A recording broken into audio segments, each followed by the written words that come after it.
Attention, cette émission est laissée à la discrétion de l'auditeur. Les propos et les opinions peuvent choquer. Oreilles sensibles s'abstenir. Richard Martineau. Un animateur pas comme les autres. Richard Martineau.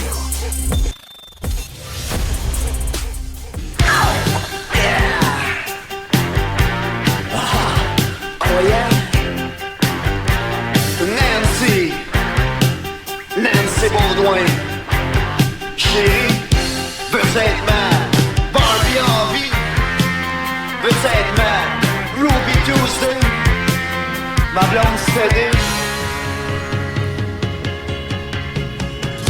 Fille de nuit, lune de miel, fille de vie, parc d'amusement, mon char d'assaut, mon fil de guerre, mon overdose d'amour, ma fin du monde. Ça, c'est mon chum, Lucien Francoeur, qui est décédé des suites d'une crise cardiaque fulgurante qui l'a terrassé dans une rue d'Outremont. Mon Dieu, quoi vous dire de Lucien Francoeur? C'était d'abord et avant tout un poète. Lui, son thème, c'était les mythes. OK, les mythes. C'est pour ça qu'il parlait souvent de James Dean, de Marilyn Monroe, parce que c'était des personnages mythiques.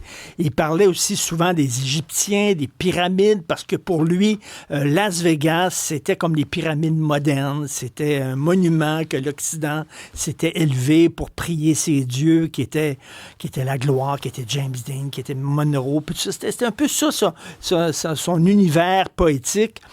Et ben c'était un rocker, OK? Et là, lui, imaginez ça, là. On est dans les années 70. Le Québec est encore très folklorique, OK? Très folk, des gens avec des guitares, un peu macramé, les filles en jupe de terre cuite, etc. Et lui arrive et monte sur scène avec des talons hauts, des bas résés, puis un dildo d'un culotte. OK? Puis là, il chante Nancy Baudouin. C'était un ovni, là. Lui, il est arrivé avec le glam rock, OK, qui était très populaire en Angleterre, entre autres, avec Bowie, puis tout ça, là. Lui, il a amené ça ici, et alors qu'on était encore très freak, là, on sortait de la campagne. Beau Dommage nous avait amenés en ville, mais lui, il nous amenait dans des ruelles sombre. C'est un peu notre Lou Reed, le Take a Walk on the Wild Side. Il était comme ça, Lucien. Et on s'aimait beaucoup, lui et moi. On se parlait souvent. Et il me racontait des histoires délirantes quand il était animateur à la radio, vous le savez. Il était un grand chum de Michel Barrette et il était animateur à la radio. Et c'était à l'époque où il y avait beaucoup de coke à la radio. Puis il me parlait des fois il partait, là. Il y avait son show qui était le Francoeur Show, qui était assez quoi. Puis des fois, il partait sur une ballonne, là. Pouf! Il était plus là. À un moment donné, c'est quoi appelait Michel Barrette en disant ça te tente-tu d'animer le show parce qu'on trouve plus Lucien, plus pantoute. On le trouve. Ouais. Fait que là, Michel Barrette arrivait à c'est quoi, puis prenait le micro. Et là, c'est Lucien qui me racontait ça. Il dit qu'il se réveillait une semaine plus tard. Il était avec 2 filles dans une chambre de motel. Il se réveillait d'un gros party. Et là, la radio est ouverte, puis là, il entend « Bonjour, c'est Michel Barrette, vous écoutez le Francoeur Show. » Puis là, Francoeur, Lucien était là « C'est mon show. » « Ouais, c'est ça, il anime mon show. » Fait qu'il saute dans un taxi, s'en va à c'est quoi, rentre totalement tout croche, là, vraiment comme ça, là, parce qu'il vient de faire une Christie de semaine de poudre. Et là, ça se couche par terre dans le studio de c'est quoi, pogne le micro et dit « Bonjour, c'est Lucien, je suis de retour. » Ça, c'était Lucien, là. Il prenait des méchantes dérapes. Il a brûlé la chandelle par les 3 bouts. Il était hallucinant. Tout un personnage. Après ça, il a fait de la publicité pour Burger King. Il s'est fait reprocher. « Ah, c'est épouvantable. T'es un capitaliste, t'as vendu ton âme au diable. » Ben, j'ai le droit de vivre, moi, confortablement, même si je suis un poète, là. Je tripais pas, disait-il, sur le mythe du poète maudit qui n'arrive pas à gagner sa vie. Moi, j'aimais ça avoir une maison, payer une éducation correcte à mes enfants et tout ça, à ma fille plutôt, Virginie.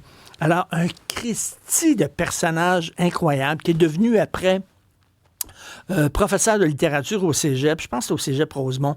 Imaginez, vous avez comme prof, Lucien Francaire. Et ça, c'est la pub de Lucien qui faisait, pour ceux qui sont à la télévision, la pub qu'il faisait pour Burger King, qui l'a payé beaucoup. En fait, il a pu acheter une maison à Outremont cash avec l'argent qu'il a fait avec Burger King. C'est à l'époque où il était vraiment très, très top comme animateur. Bref, un gars qui a vraiment brassé énormément la culture ici. Il y a des gens qui n'aiment pas vraiment le style de Francaire, mais après ça, il y a eu tout... Je parlais des jeunes parce qu'à Cube Radio, il y a beaucoup de jeunes, heureusement.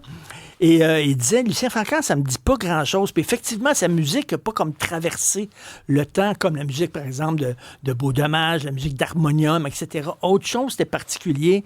Cela dit, il s'est associé avec les gars de Void Void à un moment donné, qui lui a permis de peut-être connecter avec des gens plus jeunes qui tripaient un peu heavy metal et tout ça, et qui se sont reconnus dans Lucien Francaire. Bref, c'est un gars qui a défriché énormément et il va me manquer. À chaque fois que je le croisais, il était très triste, Lucien, à la fin de sa vie, parce que lui, il se tenait avec des poètes qui sont tous morts depuis longtemps.